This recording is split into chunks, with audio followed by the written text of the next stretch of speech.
베트남의 기적을 일구었던 70년대를 지나 1980년대 대한민국은 민주화의 열기로 또 한 번 세계를 놀라게 합니다. 두려울 것이 없던 한국 정부와 기업은 축적된 에너지를 바탕으로 90년대 들어 본격적으로 해외 시장을 겨냥하는데요. 이른바 세계의 경영, 그 기체 아래 한국 경제의 몸집은 점점 커져만 갔습니다.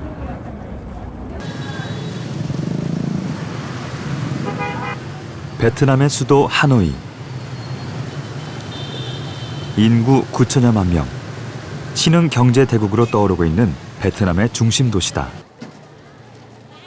하노이의 외곽에 자리 잡은 한 기업체.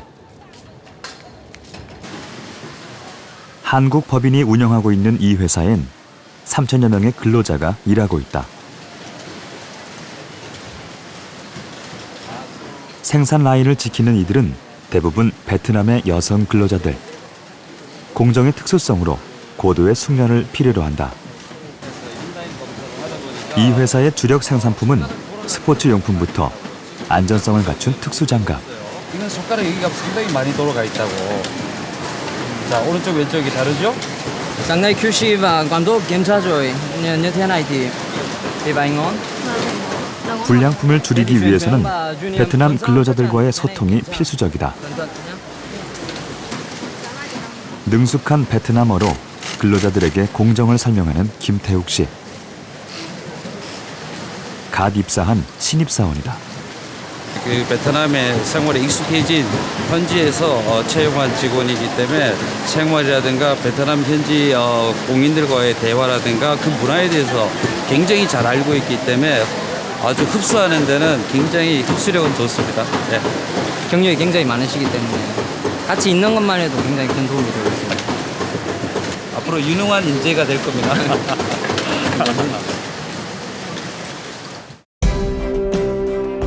지난 1992년 한국과 베트남은 정식으로 국교를 맺었다. 도이모이, 즉 개혁개방 정책 이후 베트남은 한 해 평균 7% 이상의 고도 성장을 구가해왔다. 많은 한국 기업들이 풍부한 노동력을 겨냥 베트남으로 진출한 것도 이 무렵이다. 초기엔 경공업이 중심이었지만 이후 전자, 가전 등 그 폭이 넓어졌다. 지난해 교역 규모는 약 300억 달러, 우리의 주요 무역국으로 떠올랐다. 오후 5시, 회사 앞은 퇴근하는 근로자들로 장사진을 이룬다.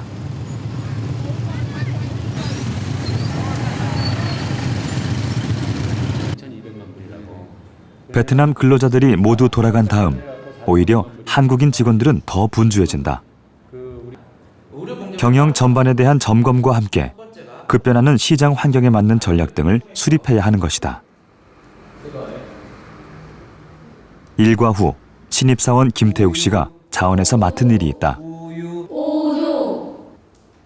퇴근 후 희망하는 베트남 근로자들을 대상으로 한글을 가르치고 있다. 네. 선생님 베트남 말 잘해요? 선생님 베트남 잘해요. 잘해요? 감사합니다. 감사합니다. 젊은 사람들이 일자리가 아직 풍족하지 않은 국내 머물기보다는 해외에 계속 진출해야 된다고 생각을 하고, 그래야지 중소기업, 대기업들이 글로벌 시장에서 경쟁할 수 있는 원동력이 된다고 생각합니다. 그래서 저는 감히 우리 젊은이들이 과감하게 도전을 하십시오. 그러면 그 경험이 비록 실패하더라도 값진 경험이 될 것입니다. 이 회사의 젊은 신입사원들, 베트남이라는 기회의 땅에 큰 기대를 걸고 있다. 그 꿈을 위해 지금은 이 회사의 업무를 파악하고 경험을 쌓는 데 주력하고 있다. 제가 이제 직접 베트남 직원들을 데리고 제 아래 이렇게 근무 일을 하다 보니까 그런 부분들에 대해서 한국에서 있었을 때와 비교하면 제 친구들보다도 더 많은 경험, 그리고 더 새로운 경험을 여기서 많이 할 수 있지 않나 그런 생각을 하고 있습니다. 말만 글로벌을 외치고 있었지 직접 우리가 나가서 뭔가를 할 수 있고 글로벌 마인드다, 세계 경영이다, 뭔가를 그렇게 펼칠 수 있는 기회를 갖는다는 건 굉장히 드문 일이잖아요. 나를 원하는 곳이 있고 내가 그곳을 가기를 원한다면 나는 어디든지 갈 수 있는데 라는 자신감을 얻었죠. 베트남에서 새로운 꿈을 펼치고 있는 젊은이들. 이들이 여기까지 오게 된 과정이 있었다. 하노이의 어느 대학. 이른 아침 한 무리의 한국 젊은이들이 운동장을 가득 메우고 있다. 이곳은 베트남 현지 기업에 취업하려는 젊은이들이 모인 곳. 김태욱 씨도 이곳을 거쳤고 지금은 후배 기수 90여 명의 남녀 학생들이 이 과정에 참여하고 있다.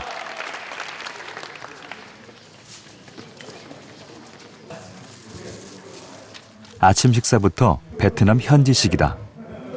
맛있습니다, 이게 참. 베트남 친구들이 항상 아침으로 자주 먹는. 저희는 그죠. 엄마 밥이 그리워요.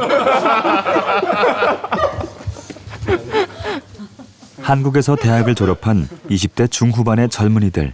시작하기 전에 약간 힘을 내서 같이 운동도 하고 그렇게 시작하면 편하더라고요. 그래서 이제 팀조모가 꼭 필요한 이유. 요새는 점호를 안 하면 오히려 아침에 졸리더라고요. 베트남으로 온 지 6개월. 이들의 일과는 한치의 빈틈도 없이 짜여져 있다. 7시 30분부터 수업이 시작된다.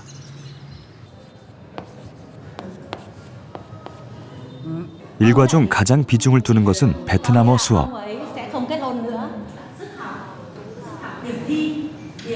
이곳에 정착할 꿈을 가진 이들. 학생들은 하루 대부분을 베트남어 공부에 몰두한다.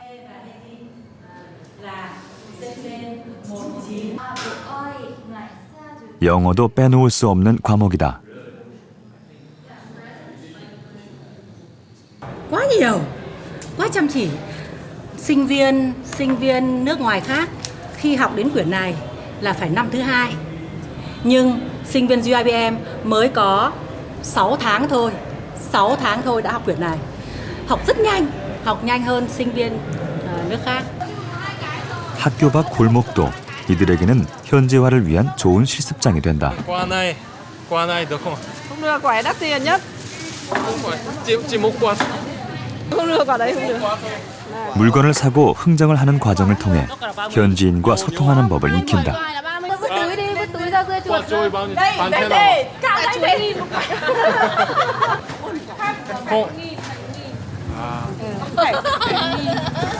Nhớ nha, nhớ là phải giới thiệu chị lấy chồng Hàn Quốc. Chị bán rẻ cho. 당장 저희가 보는 6개월 좀 넘는 기간이었지만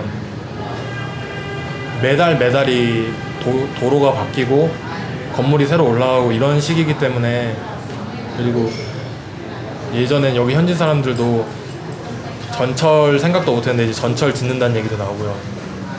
이제 저희가 발전 단계에 함께할 수 있다는 그런 생각으로 온 거죠. 이 프로그램은 지난 2012년 대우 출신의 기업인들이 만든 것으로 글로벌 비즈니스맨을 양성하는 프로그램이다.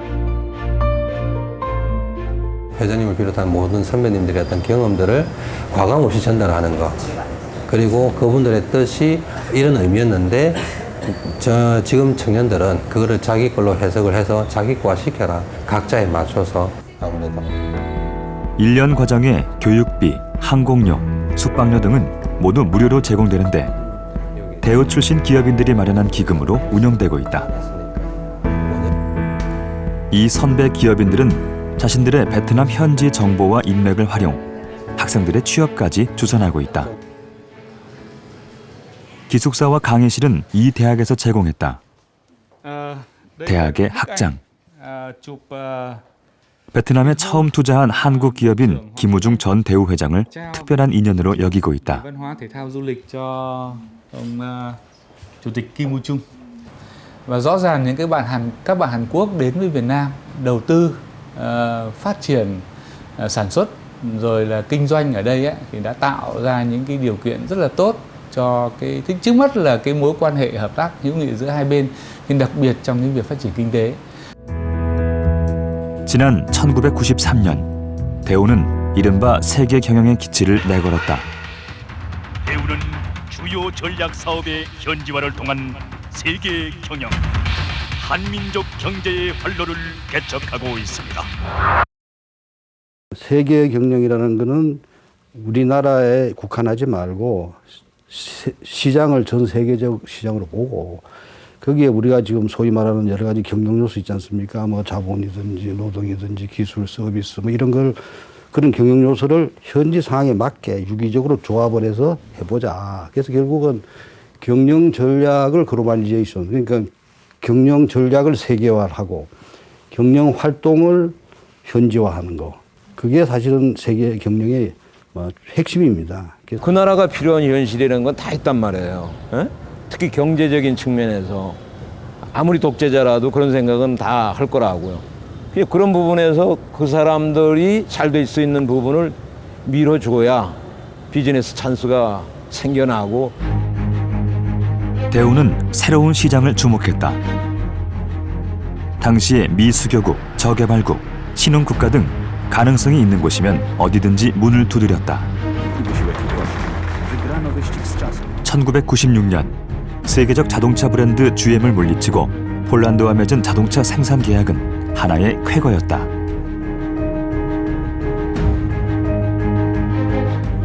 (90년대) 대우의 세계 경영, 한국 경제 세계화의 상징이었다.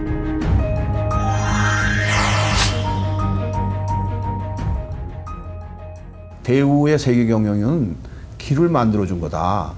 지금 세계 경영이라고 해서 그 시대의 세계 경영하고는 좀 다를 것 같아요. 개념이. 해외에 나가서 지사 많으면 세계 경영이냐, 이게 뭐냐 하는 개념이 정립이 안 됐어요. 근데 우리는 밖에 나와보고 실제 현장에서 사업을 차려보고 고초도 겪고 또 손해도 보면서 나중에 많은 그 성공도 거두고 이러는 과정에서 이것이 세계 경영이라는 것은 이제는 우리 기업이 다른 나라에 가서 정착을 해서 거기서 그 한국 기업으로서 토착화시키는 일이다. 그런 걸 이제 우리는 그렇게 이제 설명을 할 수가 있죠. 1998년 대우는 해체의 운명을 맞는다. 그러나 대우의 정신은 대우맨들에 의해 여전히 건재하고 있다. 그 세계 경영과 해외 시장 개척 정신은 이제 후배 세대에게 전수되고 있다. 후뚜루마뚜루 다 해야 돼. 그지? 구매도 해야 되고, 어떨 땐 뭐 영업도 해야 되고, 어떨 땐 뭐 자기 나름대로 또 이 그 기획도 해야 되고 뭐 이렇게 다 하니까 오히려 더 빠른 시간에 훨씬 더 자기가 이 연마가 되는 거지. 젊은이들에게 도전과 개척 정신을 강조하는 이 프로그램. 인도네시아, 미얀마 등에서도 진행되고 있다.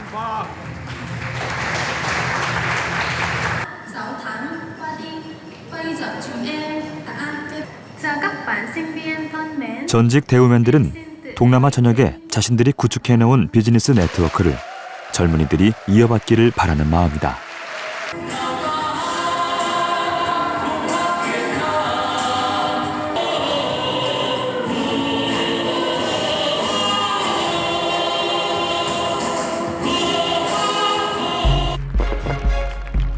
(90년대는) 많은 한국 대기업들이 베트남, 중국, 동유럽 등 세계 시장으로 활발하게 진출한 시기다. 80년대 성장을 기반으로 자신감을 갖게 된 한국 경제. 수출 신화를 뛰어넘어 기업이 세계 시장으로 진출한 것이다. 독일 통일, 구소련 해체 등 90년대 들어 급격한 변화를 보인 국제 정세. 한국 경제는 이 또한 도약의 기회로 삼았다. 이 변화의 물결을 타고 한국 경제는 세계로 향하고 있었던 것이다.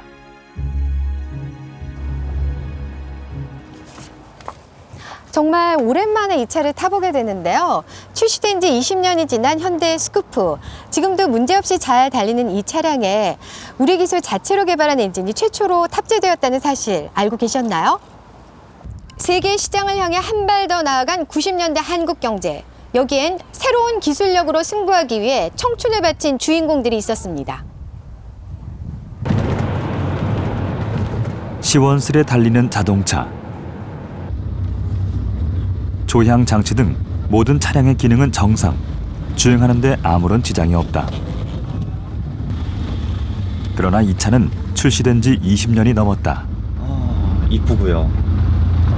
안에는 적당히 넓은데 차가 조그만해요. 뭐 그랜저나 다른 뭐 제가 출퇴근하고 다니는 아카디아에 비해서 차가 조그만해요. 그래가지고 요리조리 빠져나가기도 좋고, 그 다음에 가벼우니까 뭐랄까나 필링이 괜찮아요. 좋은 편이에요. 잘하면 되겠다. 강일중 씨는 이 차종의 마니아다. 그가 애지중지하는 차, 현대의 스쿠프다. 이 앞유리 라인도 이렇게 적당히 누워 있고, 이 뭐 흰색도 그렇지만은 전체적으로 바디가 유선형이라 포장을 딱 씌워 놓으면은 곡선이 이뻐요. 그리고 문도 되게 크잖아요.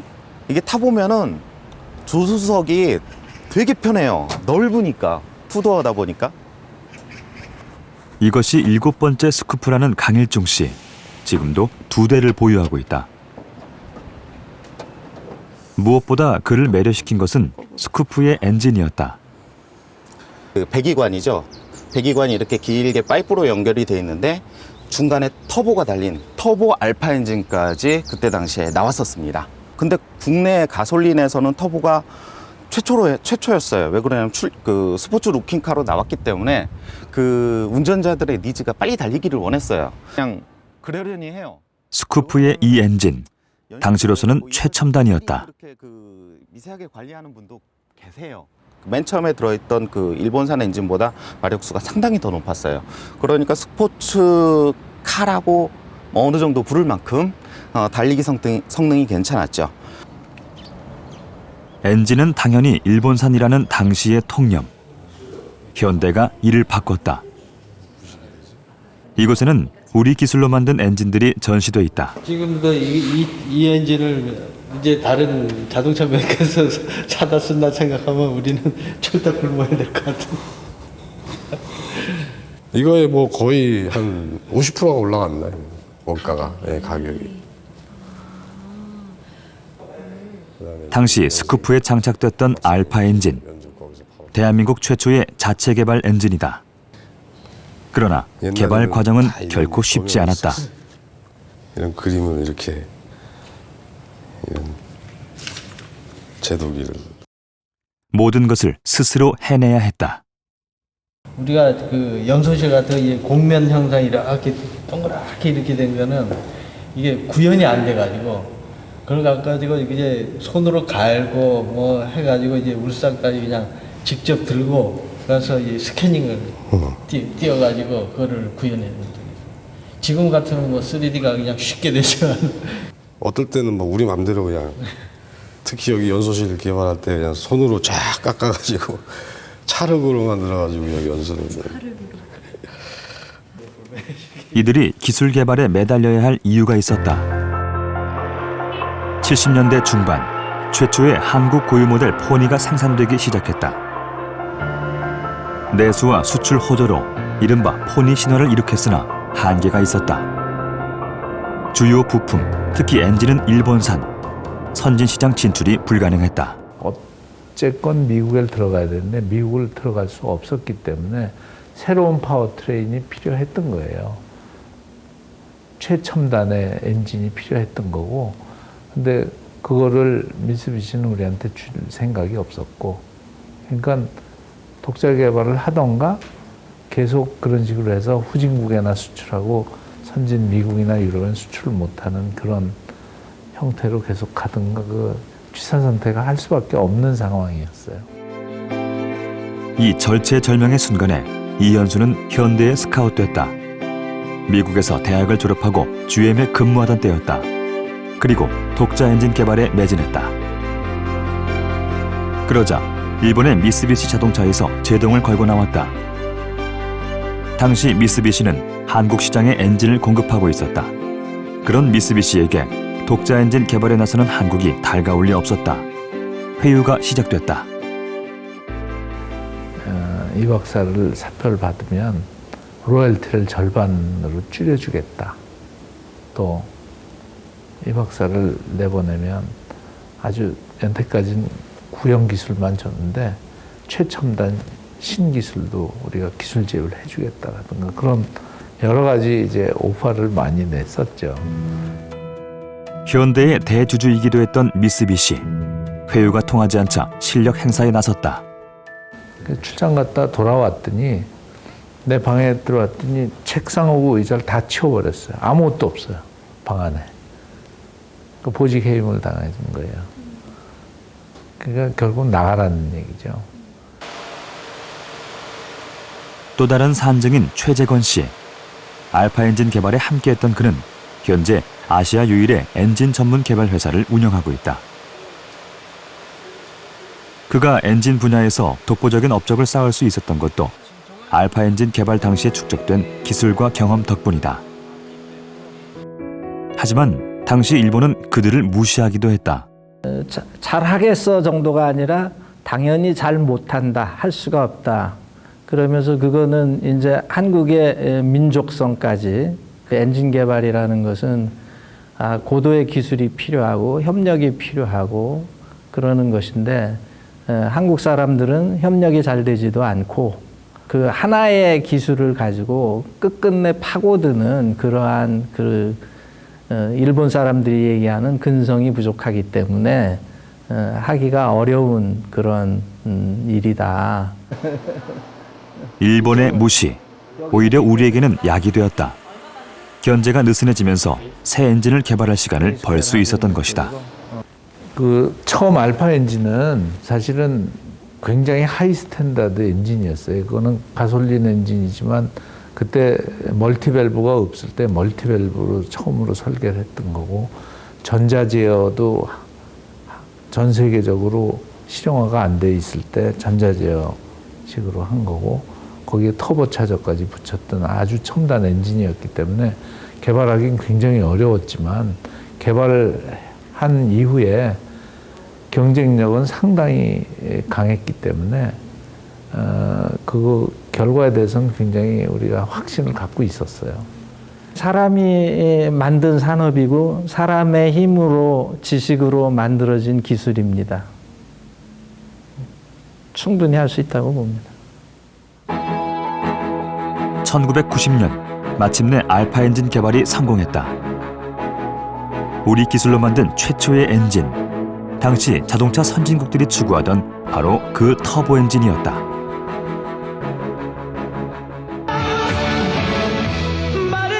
그리고 알파 엔진을 장착한 스쿠프가 출시됐다. 탁월한 성능과 주행 능력으로 스쿠프는 큰 인기를 끌었다.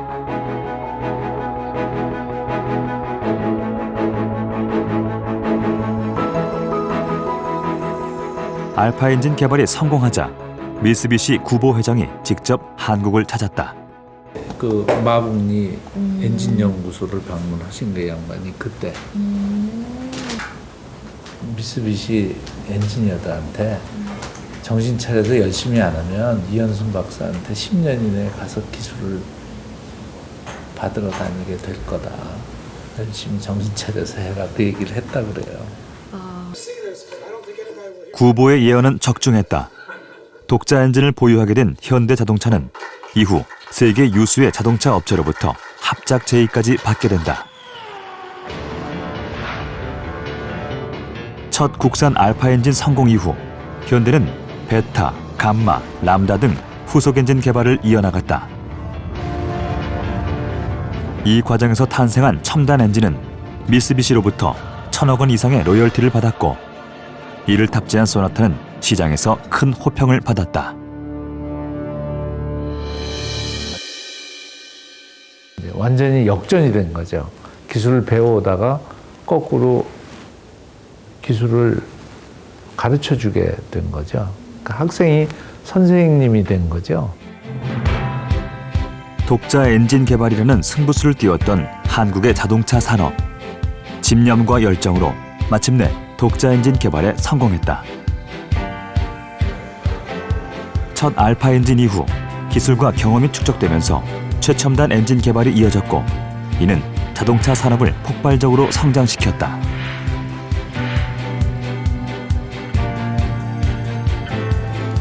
현재 세계 5위의 한국 자동차 산업. 국내 GDP의 3.3%를 책임지고 있는 핵심 산업으로 부상했다. 여기에는 집념과 열정으로 불가능에 도전한 이들의 땀과 노력이 고스란히 배어 있는 것이다.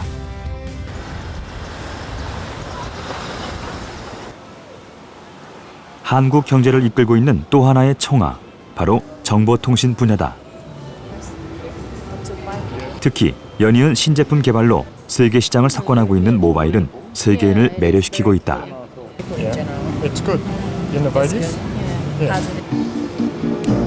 이를 가능하게 했던 것, 바로 반도체다. 반도체는 지금도 세계 1위 자리를 굳건히 지키고 있다.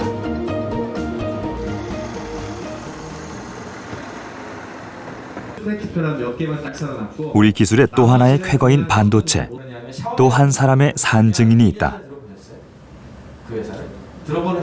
미래의 젊은 벤처 기업가들이 서로의 아이디어와 정보를 나누는 자리. 이제 기계가 사실상 인간하고 거의 비슷한 이 강좌를 개설한 주인공, 바로 진대재 전 정보통신부 장관이다.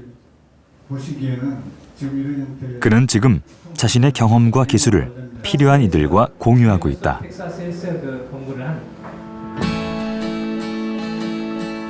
진대재, 그는 한국 반도체 신화의 길목에 항상 함께 있었다. 80년대 경제기획원은 반도체 산업을 육성하겠다고 발표했다. 시설 투자비만 수조 원이 소요되는 첨단 산업. 삼성이 여기에 뛰어들었다. 64K D램 개발을 시작으로 잇따라 세계 최초의 반도체를 개발했다. 세계 시장은 충격이었다. 미국에서 전자공학을 전공하고 IBM 연구원으로 있던 중 삼성으로부터 스카우트 제의를 받았던 진대재. 핵심 기술 유출을 우려한 IBM은 처음엔 난색을 표했으나 결국 동의했다. 이유가 있었다. 한국에 돌아가는 거 다 좋고 지금에 보니까 일본 회사들이 메모리 같은 거 너무 잘해서 지금 IBM도 좀 위협을 느낀다. 일본에서 혹시 그 첨단 가는 메모리를 안 팔면 어떡하냐. 그래서 난 자파니즈, 일본 회사가 아닌 회사가 앞으로 잘 됐으면 좋겠다고 자기네들 생각하니까 너 한국에 가서 잘해보고 IBM에 언제라도 돌아도 좋다 하는 걸 딱 써서 딱 도장을 찍어 줍디다. 예. 아주 좋았죠. 그래가지고 삼성에 갈 때는 이미 4메가 D램을 어떻게 만들자. IBM하고 다르게 해야 되니까 다 구상을 해서 다 뭐 웬만한 설계, 아이디어 이런 걸 다 준비를 해가지고 삼성에 왔습니다. 당시 반도체 분야는 미국이 독보적이었고 그 뒤를 일본이 바짝 추격하는 상황이었다. 누가 먼저 집적도 높은 반도체를 생산하느냐 하는 속도전이 뜨겁게 펼쳐지던 시기였다. 미일 양강 구도에 한국이 뛰어들었던 것이다. 그리고 1988년 4메가 D램을 개발했다. 88년 1월 달에 그야말로 기적적으로 우리나라에서는 최초로 아마 세계에서도 최초로 스택으로 만든 다 동작하는 4메가 D램입니다. 4메가 D램, 획기적인 기술의 산물이었다. 평면에 회로를 심는 방식에서 벗어나 실리콘 평면을 입체화하는 방식. 스택이라는 신기술을 바탕으로 한국 반도체는 1992년 마침내 세계 1위 자리를 꿰차게 된다. 8인치 기술. 일본도 이를 인정하지 않을 수 없었다. 모노, 카네. 사람과 제품과 자금력으로 국내 메이커보다 우위에 있다. 난 내가 IBM을 떠나면서 일본을 집어삼킨다 그러고 왔는 건데 그리고 일본을 집어삼켰죠. 지금 일본에는 메모리 만드는 회사 하나도 없어요. 2013년에 모든 게 다 문 닫았어요. 쏘기 후련하지, 쏘기 후련해. 이후 반도체는 모바일 산업의 전성시대까지 견인해냈다. 반도체가 날개를 달고 있을 그 무렵 한국 경제는 또 하나의 야심찬 선택을 한다. 바로 이동통신 분야였다. 전화선 없이 가능한 품질 높은 통화. 이를 가능케 한 것 바로 CDMA라는 특별한 기술이었다. 시범 통화를 통해 우리 기술로 개발한 디지털 이동 전화 시스템의 우수성을 확인했습니다. 안녕하셨습니까? 얼마나 애 많이 쓰십니까? 그냥 그대로 놔뒀고. CDMA 방식을 이용한 이동통신. 그 개발 과정 역시 쉽지 않았다. 저거 설치하느라고 우리 임덕준 실장이 그랬구나. 90년대 중반 한국 이동통신의 역사를 연 주역들이 그 현장에 나타났다. 한국전자통신연구원 이동통신의 산실이다. 불 좀 켜야 되겠다 이거. 여기 다 있네. 당시 국책연구기관인 이곳에서 이들은 이동통신을 구현하기 위해 연구에 매진했다. 옛날 유물들이 꽤 여기 남아 있네 그래도. 그렇습니까? 보도 단실로 지금 단말기를 이만하게 만든 거예요. 저걸 들고 다녔어야 되는 건데 저 단말기를 이제 압축을 시켜가지고 IC 같은 그 반도체를 써서 작게 만든 게 바로 이제 휴대폰이 된 거죠. 당시 정부는 이동통신 사업을 국책 사업으로 결정했다. 이들은 미국의 한 회사가 보유하고 있던 CDMA에 주목했다. 코드 분할 방식으로 다수의 사용자가 동시에 접속할 수 있는 아이디어였다. 퀄컴이 기술을 줬다 해서 이런 피지컬한 이름을 준 게 아니거든요. 그러니까 뭐 그 사람들이 그 기술적으로 개발한 페이턴트를 준 거예요. 그걸 가지고 실현하는 건 우리 몫이에요. 아이디어를 실용화해야 하는 과제가 이들 앞에 놓이게 된 것이다. 이 국가적 사업의 성사를 위해 이들은 이곳에서 350여 명의 연구진과 함께 개발에 매진했다. CDM의 최초의 단말기 이만해가지고 700g이니까. 그리고 1994년 계획보다 1년여를 앞당겨 CDMA 시스템을 구현했다. 세계 최초로 개발한 CDMA 시스템. 그러나 개발 초기부터 논란이 적지 않았다. 퀄콤의 CDMA 무선 기술과 한국의 그 전전자 교환기 네트워크 기술을 합치면 훌륭한 이동통신 시스템이 될 것이다. 이렇게 돼서 이제 공동 개발을 하게 된 겁니다. 연구원들은 성공을 확신하고 있었으나 여론은 다르게 흘러갔다. CDMA 원천 기술에 대한 비판과 비난이 끊이지 않았다.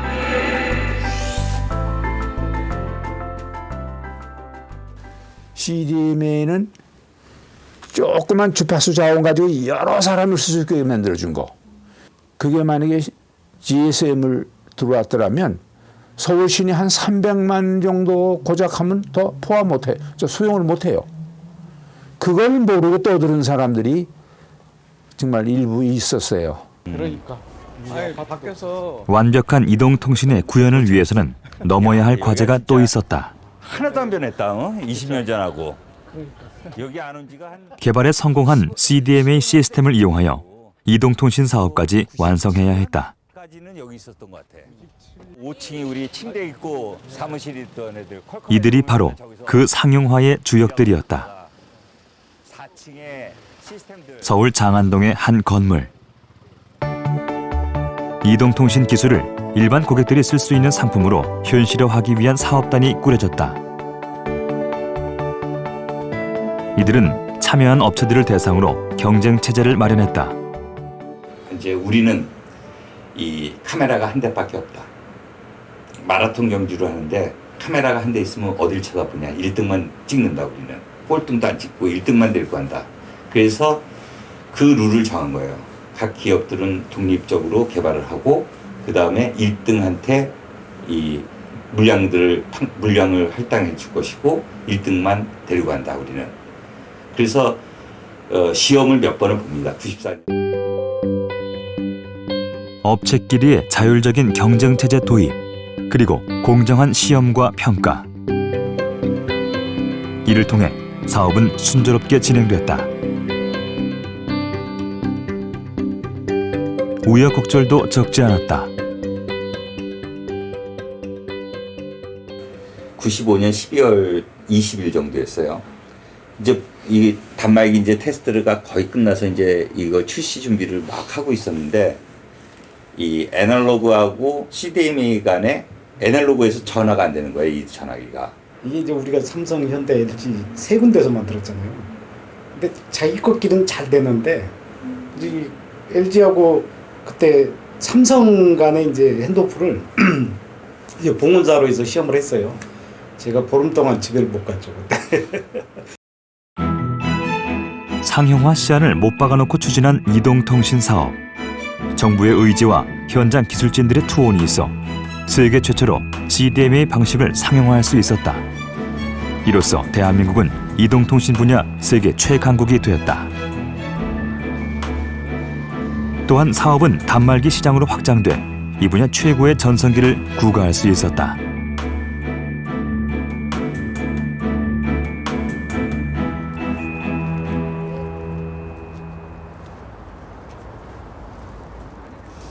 안양천 넘어 제 뒤로 보이는 목동. 예전에는 갈대숲이 우거진 허벌판이었는데요. 80년대 후반 신시가지 조성계획으로 아파트 단지가 들어서면서 옛 모습은 짐작조차 할 수 없게 된 지 오래입니다. 80년대까지 이룬 성장의 과실이 온통 부동산으로 집결되던 90년대. 땅에서 비롯된 광풍으로 한국 경제는 혼돈으로 빠져들게 됩니다.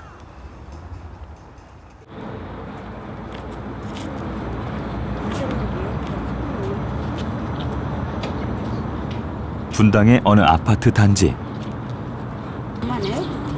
금춘금 이영숙 씨 부부가 느긋한 산책을 즐기고 있다. 저희가 8달이 와서 지금 산책길에서 만난 오랜 이웃들.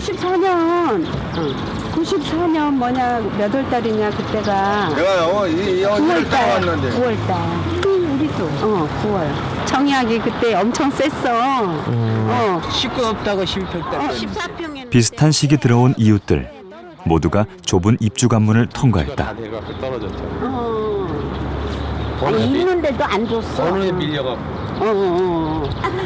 서울서 하던 이제 이렇게 조그만 공장이 망해갖고 성남으로 들어왔는데 한 5, 6년 살다 보니까 그때 이제 그 무주택자 5년 저기 해갖고 3순위 청약이 있었어요. 그래서 그걸로 해서 들어왔는데 일반 월세나 뭐 전세 사는 것보다는 낫겠더라고요.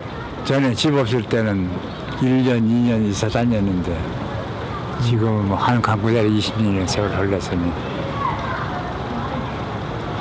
제2의 고향이지. 여기가요? 그렇지.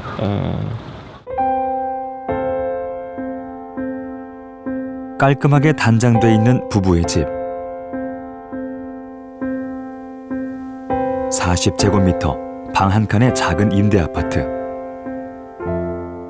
그러나 이들 부부에게는 세상 무엇과도 바꿀 수 없는 보금자리였다. 그때는 참 솔직한 말이지.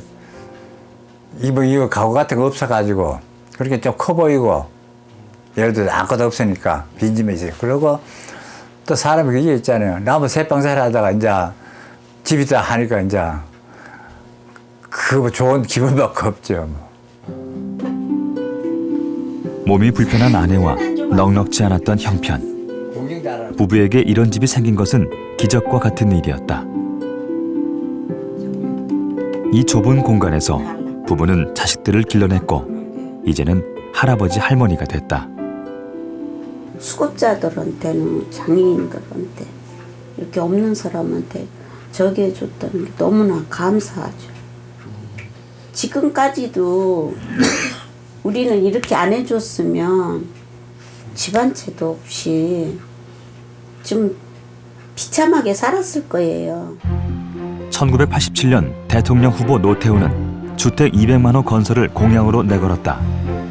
주택 대량 공급으로 당시 만연하던 부동산 투기를 잡으려는 의도였다. 또한 서민들의 주거 안정도 함께 추구한 공약이었다.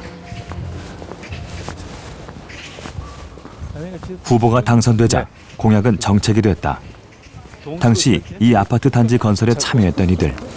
벌판에서 흙먼지 많이 마시고 밥 먹을 데도 없어서 많이들 돌아다니고 그랬죠.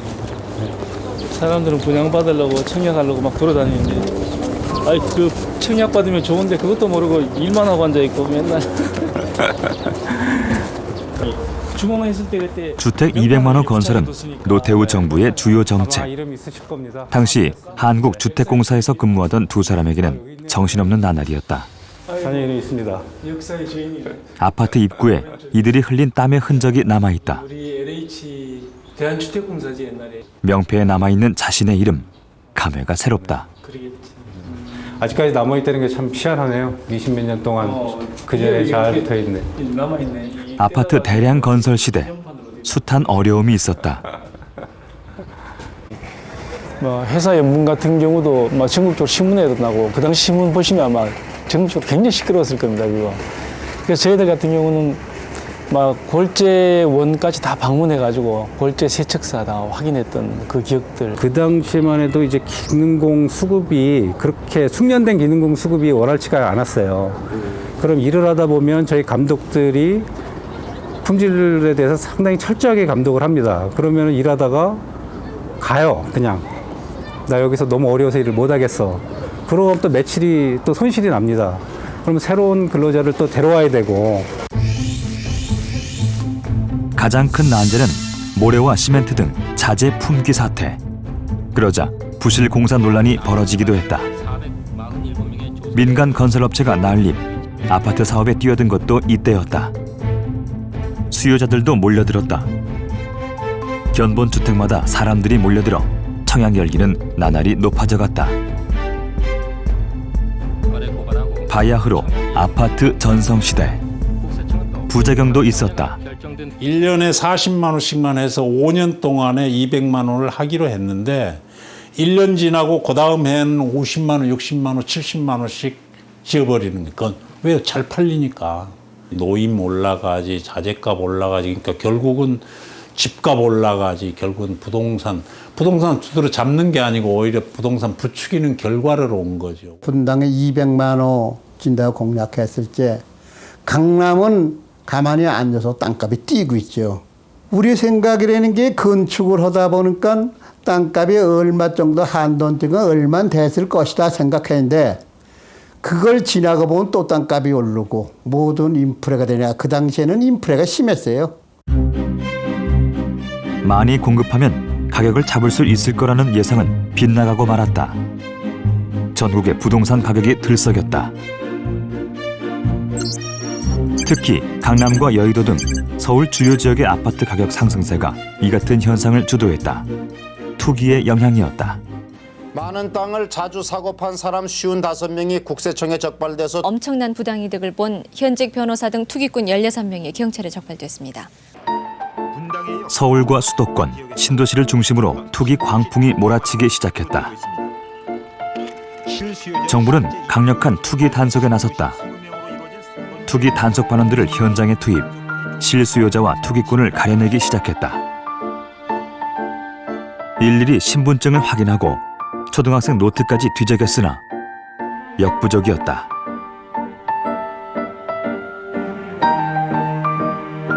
대기업들도 부동산에 눈을 돌렸다. 많은 기업들이 과도하게 비업무용 부동산을 보유하기 시작했다. 명백한 투기라는 여론이 비등했다. 특히 재벌들, 돈을 많이 번, 수출해서 돈을 좀 번 재벌들이 여유 자금이 있을 때 모두 땅 사기로 몰두를 했고요. 그 분위기를, 그 바람을 타고 모든 국민도 전국 각지를 돌아다니면서 혹시 개발 예상 지역이 없는가 해서 그 당시 유행어가 있었어요. 전 국토가 투기장화하고 전 국민이 투기꾼화됐다. 이런 말이 그때 유행할 정도로. 80년대 호황을 이어받아 투기 열풍으로 번졌던 90년대. 또 다른 사회 풍조를 야기했다. 사치와 과소비에 이어 유흥업소가 성업을 이루었다. 투기로 인한 불로소득 탓이었다. 기가 막히네. 이걸 용돈이라고 주는 거야? 이거 10만 원권 아니야.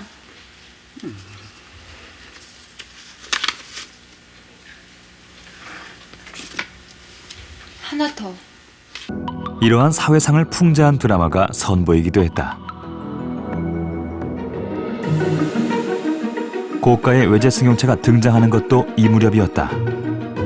부동산 투기는 투기로 그치지 않았다. 상대적 박탈감으로 인한 근로의욕 저하로 많은 제조업 인력들이 현장을 떠났다. 공장 기숙사가 텅텅 비어갔다.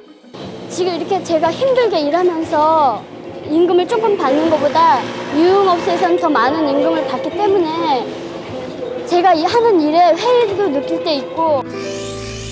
이때 많은 중소기업이 도산하거나 경영자들이 비극적인 선택을 하기도 했다. 이런 난관을 헤쳐나간 중소기업도 있었다.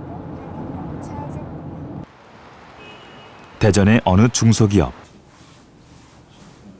이곳은 모터사이클용 경기복을 생산하는 업체. 높은 품질로 세계적인 명성을 얻고 있는 중소기업이다. 꾸준히 기술을 개발하여 오랫동안 업계에서 숨은 강자로 군림해왔다.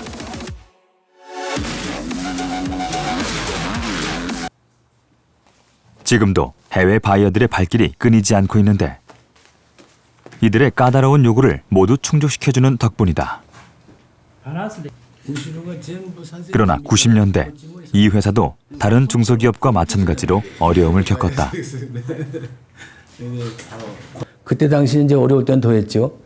남들이 쉬든 말든 우리는 몸으로 바이어들이 원하는 거라면은 거래처에서 원하는 거라면은 어떠한 방법을 취해서라도 다 만족시켜줄 수 있게끔 노력을 많이 했습니다. 국내 임금과 물가가 오르고 이로 인해 제품 가격이 상승하자 외국 바이어들이 품질보다는 가격 문제를 들고 나왔다. 그때 당시에 그 바이어들이 전 세계를 보니까 가격면으로 봐서는 우리나라가 좀 비싸다.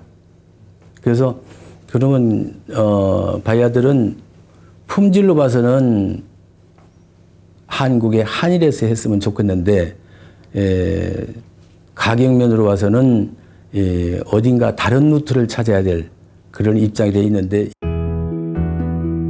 이때 돌파구로 삼은 것이 중국 진출. 중국 현지에 생산 공장을 건립했다. 가격 경쟁력을 위해서였다.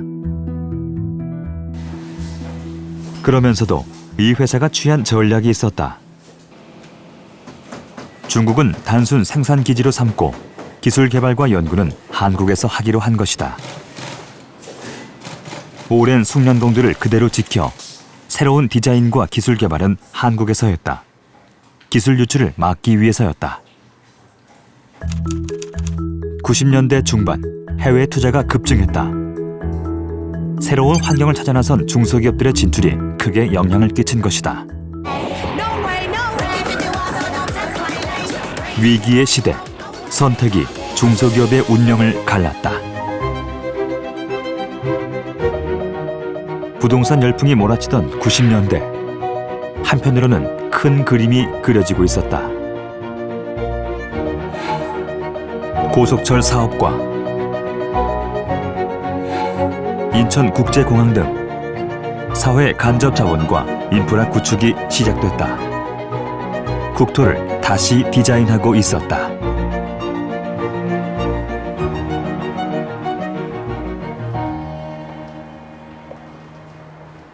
문민정부 말기인 1997년에 들어서면서 한국 경제에는 그야말로 믿을 수 없는 일이 잇따라 벌어집니다. 수많은 대기업들이 줄줄이 도산하기 시작한 것입니다. 대마 불사의 신화가 깨지고 한국 경제의 바벨탑이 힘없이 주저앉기 시작하던 그때 도대체 무슨 일이 있었던 것일까요? 한국 경제 이상 신호는 한보로부터 시작됐다. 1997년 초 한보그룹이 무너졌다. 뒤이어 수많은 기업들의 부도 사태가 줄을 이었다. 누구도 예상치 못했던 일이었다. 한국 경제는 직격탄을 맞고 크게 휘청거렸다. 연일 주가는 떨어지고 환율은 고공행진을 거듭했다. 7월 세계 서열 8위의 기아 자동차마저 부도가 나고 말았다. 기아 경영진은 이를 받아들이려 하지 않았다. 파산을 막기 위해 화의를 신청하겠다고 했다. 저희가 화의를 선택했기 때문에 화의로서 회사의 재건을 저는 강력히 지금도 주장하고 싶습니다. 그러나 정부의 생각은 달랐다. 정부는 법정 관리를 선택했다. 법정 관리를 신청하도록 하였습니다. 노조도 회사와 같은 입장이었다.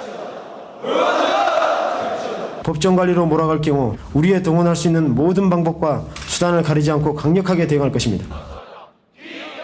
정부 방침에 극한 저항을 했던 당시의 기아. 20여 년이 지난 지금 아직도 현장을 지키고 있는 정영석 씨. 당시 파업에 참가했던 그는 어떤 입장이었을까? 노사가 같이 했죠, 같이. 파업이 아니었죠, 그때는. 살고자 하는 발버둥이었죠. 우리 일터를 지키고자 하는 그런 목소리였죠, 그때는. 지금 회사 살리기 위해서 노사가 지금 발표 공부하는 거예요.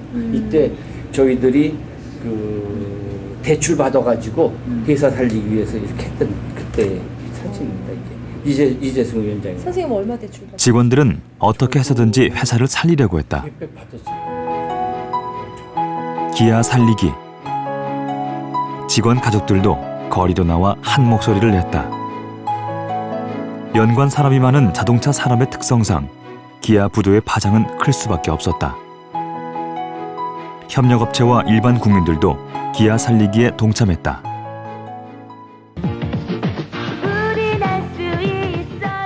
유명 연예인도 기아 살리기에 나섰다.